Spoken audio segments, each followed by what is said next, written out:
Yeah, man, I'll tell you what, that dang old internet, man, you just go on there and point and click, get in there, talk about www.wcom, and you got them naked chicks on there, man. You just go click, click, click, click, click, click, click, click, click. It's real easy, man.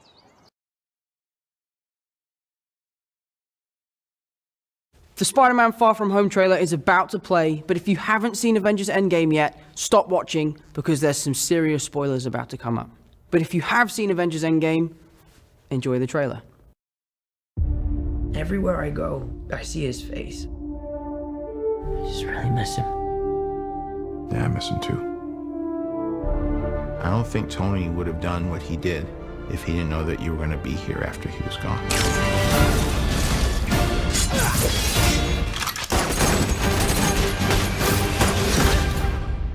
You gonna be the next Iron Man now? Well, no, I don't have time. I'm too busy doing your jobs. What? I'm kidding. Look, keep up the good work because I am going on vacation.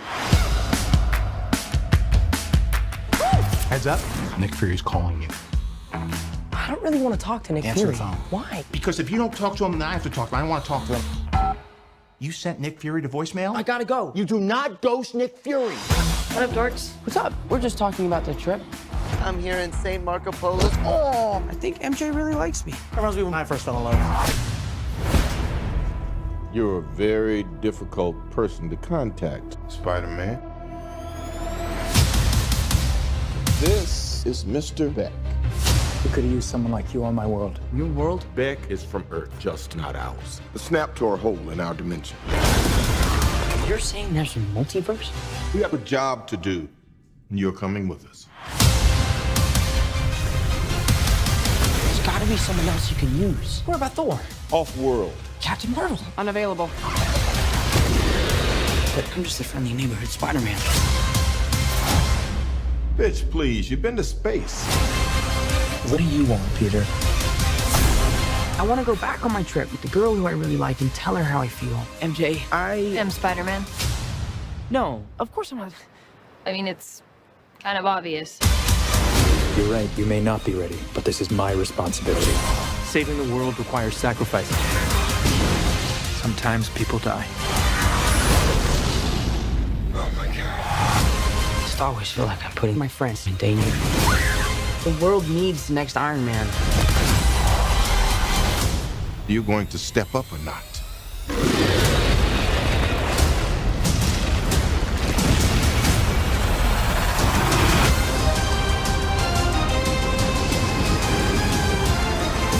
I gotta get you guys out of here. Get on the jet. Who are you? I work with Spider-Man. You work for Spider-Man? I work with Spider-Man, not for Spider-Man. New plan.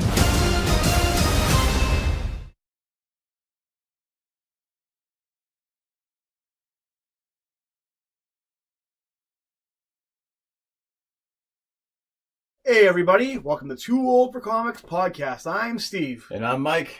And here we are again, another trailer reaction. Guess what came out today, Mike? Spider-Man Far From Home. And I don't know why I'm showcasing my Sonic shirt. We'll get to that later, the next one we're going to do. You'll find out in future videos. Yeah. And I'll probably go like this again. So Tom Holland jumped on his Instagram page today, told us, hey, if you didn't see Endgame, don't watch this trailer. But if you have, then, I mean, who has? And we all know that Tom Holland's the king of spoiling. Yeah, he's trying his best now. But he showcased a new Far From Home trailer. The second one, I'm going to assume there'll be a couple more after this, because if Sony does what Sony does, they're going to release the entire movie before the movie comes out, which they basically did during this trailer. So what we're going to do right now, Spider-Man superfan Mike is going to give us his first knee-jerk reaction to the trailer. Take it away, Mike.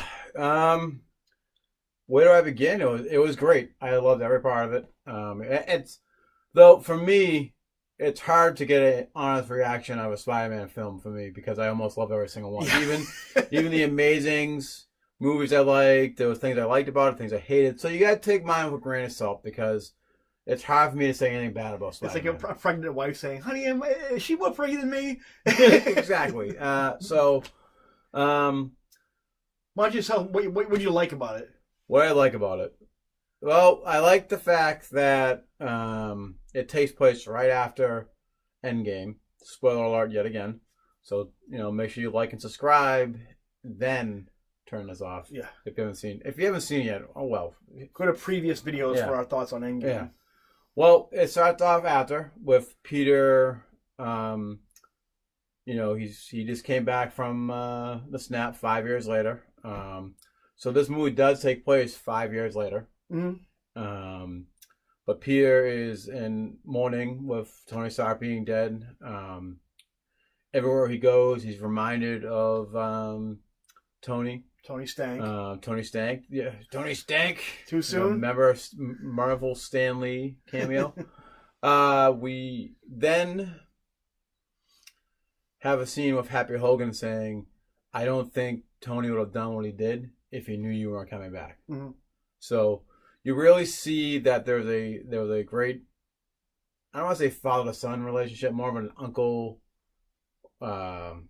nephew, big brother. Like a Dick Grayson to Bruce Wayne type Yeah, relationship, except not as much of an asshole as Bruce Wayne is to his youngings. I think it's like a charming, more charming than Bruce Wayne is. Yeah. They're both assholes, but yeah, yeah, but at least he generally, more charming because he's whatever. But I really like that fact that I know a lot of people didn't like it, but how Tony kind of became his father figure, his Uncle Ben figure in the movie. I did like that. I mean, I think I understand why people didn't like it, but I had no problem with it, to be honest with you. Listen, we had fucking 5 movies with the whole Uncle Ben thing, and they kind of touch upon that in Captain America: Civil War. Granted, come on, guys, just say great power, great responsibility. I mean, what the hell? Although I was watching Homecoming when I was getting ready for all for Endgame, and there's actually an outtake where Tom Holland actually does say, "With great power comes great responsibility," in one of the bloopers.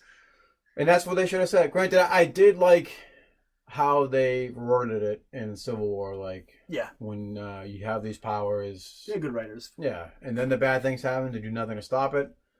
All right. I get how they're trying to not rehash the great power origin story, but you can keep in with great power comes great responsibility. It's a line that has so much meaning behind it. It has it's been used just not in the Spider-Man books. It's been used in a bunch of other books.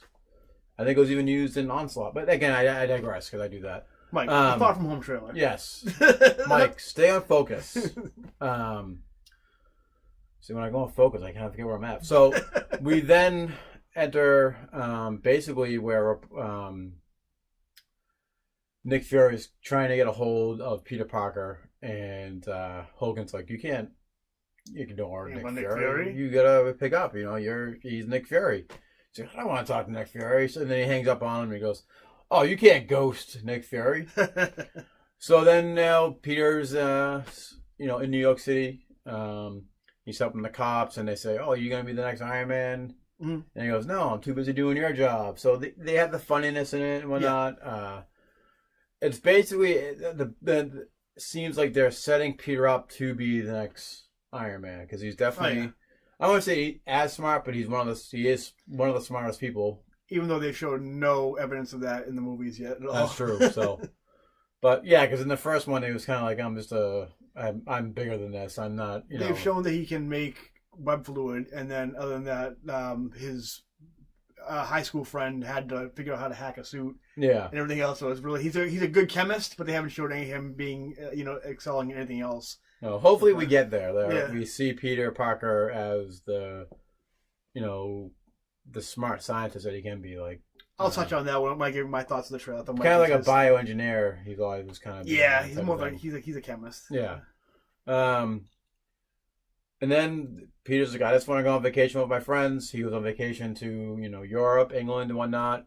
And then enter Mysterio, who is from where? From what we find out, which I kind of think is a farce, but I'll get into that. He's from an alternate reality, Mysterio. And they did touch upon this in the Ultimate Universe where the Spider-Man, I think the 616 Mysterio found a way to get to the Ultimate Universe and was, pulling off heists in the Ultimate Universe, getting rich today, restarting, and then he finds out there's a Spider-Man there, and so they could be kind of just touching upon that. But what I really think is happening is Mysterio, after all, most of the heroes got, dusted away. Yep. He was a failed illusionist, stuntman, whatever you want to call, movie stuntman, special effects artist. Yeah. And he used his I don't want to say he doesn't have powers. He wanted to use his knowledge of theatrics. Yes, thank you. To make a name for himself while the LA Hills were gone. So he made up all these new villains that aren't really there. Hence Hydra Man. Maybe Hydra Man. Man. Maybe Molten Man. Molten Man and one more. What was it? Sandman. They're supposed to be doing Sandman too. So all Spider-Man villains, that'd be great to set up them as actual villains. But I really think that Mysterio has he's a lying son of a bitch. Yeah, he's fooled Nick Fury into thinking that he's the next big superhero, because how would Nick Fury know? He was gone for 5 years. So. Theory, maybe Nick Fury is Chameleon, and they're in also cahoots, true. and they're building their way to Sinister Six. That could be true, but how will we find out that Peter Parker? He would know that Peter Parker is Spider-Man. Well, in the trailer, MJ, not Mary Jane, says where she says, "Oh, you're Spider-Man," and he kind of looks at her and she goes, "It's pretty obvious, you're Spider-Man." So maybe, Chameleon just used common sense. They could be doing that too. There's also a theory that MJ could be Nick Fury's daughter. Maybe. Too. But if it is the real Nick Fury, he's run S.H.I.E.L.D. for years and years. It's no longer, but I'm just throwing in theories while you're trying to explain the trailer. So my theory of that is that Mysterio, Spider-Man, Peter Parker is going to find out that Mysterio is a phony. Oh yeah. And that all these are just illusions, that there is no Hydra Man yet, et cetera yet. And that's going to be the big fight between Spider-Man and Mysterio. Obviously, Mysterio is the villain. I mean, they're not going to introduce Mysterio and him not be a villain. We're going to make a Spider-Man movie with no villain. And I really hope that they don't make him yet again a victim. Yeah. I mean, they did the Vulture right by not making him really that much of a victim. Yeah. He just make him a prick. Yeah, he was always kind of a prick, yeah. But he wasn't the worst piece of shit in the world. But the Vulture, they at least made him a prick right out the back. But you understood. You understood why he became a prick. Yeah.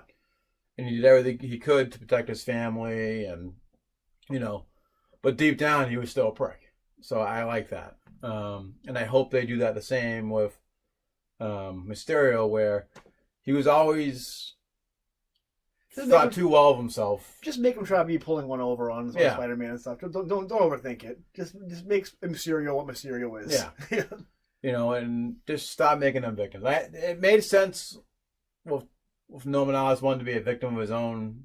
Yeah. They did kind of Norman Osborn right where he was kind of an asshole, but you still don't sympathize with Norman Osborn. Yeah. Though. He's still if he wanted to, he could be a good guy, but he chooses not to be. But then after that, I know I'm digressing a little bit, but this is to back my point of all the villains being victims in the Spider-Man movies. They did that with Doc Ock, made him a victim, where Doc Ock was a fucking insane, evil person. Even when he was just regular Doc Ock, he was just, before he got the arms, melted into his body after the explosion. I refuse to hear anything negative about Spider-Man 2. Oh, no, me neither. Spider-Man 2 is still one of the best Spider-Man movies up until Spider-Verse. Yeah. But every part of that movie was great, except I just didn't like how they portrayed Doc Ock as the family man, good guy first, and then he becomes a victim. But Alfred is just so lovable, you can't help it. That's true. He's like a little teddy bear. But so what did you think about the trailer, though? Overall, I thought it was great. I really was hoping first that we'd find out that, I knew that they were going to be mourning Tony's death. That was going to be something big. I was hoping that we'd find out that indeed that half his classmates were dusted along with Peter. Don't worry, give Sony some time. In typical Sony fashion, they're giving away the entire movie. There'll probably be a new trailer next week, or the international trailer. Yeah. So, but yeah, I think it's an awesome way to end phase 3 or 4 or whatever phase we're in now. I think it would have been a better way to start phase 4 off. Yeah. I don't think you can really end. I know Kevin Feige or Feige, whatever the hell his name is, Feige, said that originally that was supposed to start off phase 4, but now he's backtracking, saying that's. I think. Well, I'll get to it because here's my thoughts on the trailer. I think after seeing that, as much as I love Spider-Man, as much as I love Tom, I love the whole cast, and I'm so pumped to see Mysterio, and I like Jake Gyllenhaal. Who, I digress, was supposed to take place after Tobey Maguire. Yeah, when he hurt his back during season. Yeah. When they were both basically the same actor at one point in the early 2000s. Yeah. I love Spider-Man so much. I love Mysterio. Like, I love the big bubble head. I like seeing maybe Ultimate Man, maybe Hydro Man.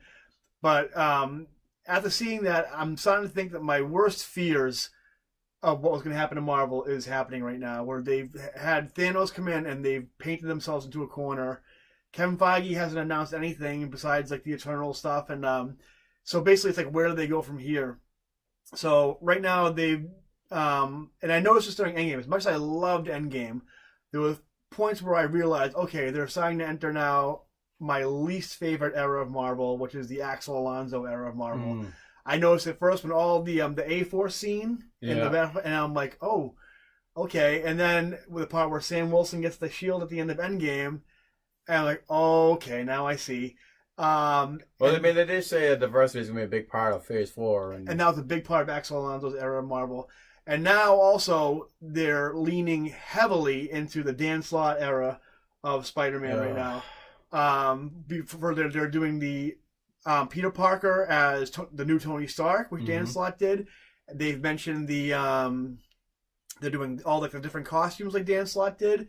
The multiverse, which I get like why it's so, but I can't understand people's fascination with this effing story Spider-Verse, which they mentioned it in the theater in the trailer. They said like, oh, he's from the multiverse, but that means they're gonna start bringing in like Miles Morales if they can, and all these different Spider-Man and doing the whole. Well, I can deal with them bringing in Miles Morales, provided that he's from the alternate universe, or sorry to interrupt. Yeah. That he kind of became. They can set up where he became Spider-Man in the 5 years absence of Peter Parker. Oh yeah, listen. If you want to bring the multiverse, that's fine. But it just seems to me, this is like they're leaning really heavy into like Generation Z Marvel comics right now, where I had to like when I had to grit. I'm always gonna read Spider-Man. I'm always gonna watch Spider-Man movies, and I'm really excited because I love the character and I love all the supporting characters in the cast. But at the same time, I'm thinking, I'm watching this and I'm like, okay, so I'm gonna have to sit and bear this now. Like I had to bear 10 years of the Spider-Man comics. I just hope that they don't force thrown in our faces the diversity, which. Oh, I love it. I love it. Me too. And I think Captain Falcon was a great character until they pushed all the politics into it. Yeah. As long as Brie Larson can keep her mouth shut, she can continue to be a subpar Captain Marvel and stay in that role. But I don't mind. I love inclusion. I love diversity. The thing is, with the Axel Alonso era Marvel, they stopped making characters. Or writing their characters, they started making T-shirts and toys, and they just like let's make 5 different variations of Captain America so we can sell those on T-shirts and like movies. Let's do Spider-Verse so we can sell like a bunch of T-shirts and action figures of Spider-Man. And that's what it seems like they're doing with Spider-Man right now. What if you actually get a live-action Scarlet Spider for once? That'd be awesome. So awesome. Like the nerd in me, of course, wants to see like a blonde Tom Holland show up and like have the hoodie on and stuff like that, and like in Kane or Ben Reilly or whatever. I just feel like they're like, okay, how are we gonna top Thanos? People like Spider-Verse. Let's just stop doing that. Yeah. And like it's just, and now like we have like I don't know. Like I mean, where do you go from this? I mean, I agree. Where do you go from this? I have complete faith in Kevin Feige. If I'm still fucking saying his name right, Feige. I'll never get this man's name right. You keep on. Cause I think you're hung up on the Ghostbusters. Probably. Paul Feige. Yeah, Feige. We'll go back and edit out me ruining his name and butchering his name, but I have full faith in him. I feel like Endgame also set up the next 10 years. Of the next Marvel universe. I think as long as they do the diversity right and not shove it in our face, where like we have an African American black Captain America. That's great, but we don't need to be reminded in every single part of the movie. oh, we need to have a gay superhero. That's great. Let's have a great gay superhero. But don't make that be the main focus of the character. Make it be just like if, when Peter's going to kiss MJ. You just see, if they do Hercules as gay, Hercules is kissing his boyfriend. That's it. And then he goes off and he punches someone in the face. That's fine. I don't care if they do it that way. I don't want people to think that I'm shitting on these movies. Of course, I'm excited for Spider-Man: Far From Home. Of course, I love Marvel movies. I just think they've kind of they blew their wad a little too soon with these movies with the Endgame, and now it's kind of like, where do you go from here? And of course, I'll see Spider-Man. I think the trailer looks cool. I think Mysterio looks fucking amazing. I never in my life I think I would see Mysterio that looked the way and moved around the way it is, and make his costume not look goofy. Yeah.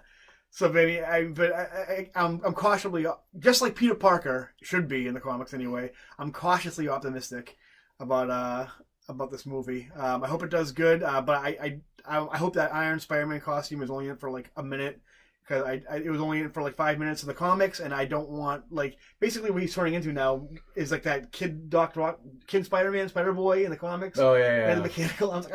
I just want a regular Spider-Man suit. It seems like he takes his regular